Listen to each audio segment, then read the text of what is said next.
Alors que les autorités nigérianes s'efforcent de lutter contre la récente propagation du choléra dans certaines régions du pays, des experts médicaux ont conseillé aux habitants d'adopter une hygiène appropriée lors de la manipulation d'aliments et de substances liquides.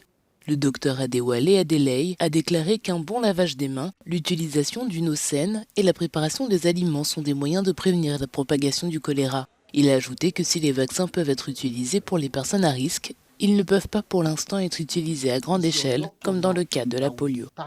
C'est votre médecin qui déterminera si vous devez vous faire vacciner ou non en fonction de si vous présentez un risque élevé. Il n'est donc pas conseillé de procéder à une vaccination de masse, en particulier en cas d'épidémie de choléra. En effet, même avec ce vaccin, si vous le prenez dans les 2 ou 3 ans, l'immunité finit par s'estomper. Ce n'est pas quelque chose que vous prenez qu'une fois, du moins, vous avez besoin d'une dose de rappel en fait. Je pense que vous recevez 2 doses à quelques semaines ou mois d'intervalle, de sorte qu'en l'espace de 2 ou 3 ans, l'immunité s'installe. À Lagos, centre névralgique du commerce nigérian, les autorités affirment que leur travail porte ses fruits. La situation est bien maîtrisée et j'aimerais que les citoyens ou les résidents de Lagos soient assurés que le gouvernement fait tout ce qui est en son pouvoir pour éviter que cela ne devienne un problème.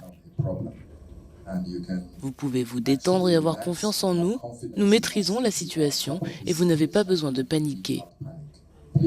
Continuez vos activités comme d'habitude, mais respectez les recommandations et les conseils de sécurité que nous vous avons donnés.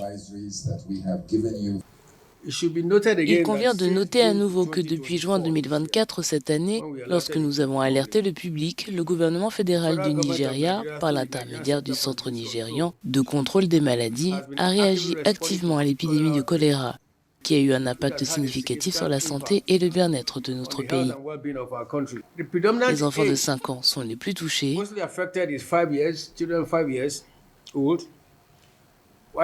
La répartition par sexe est toujours la même, 52% d'hommes et 48% de femmes.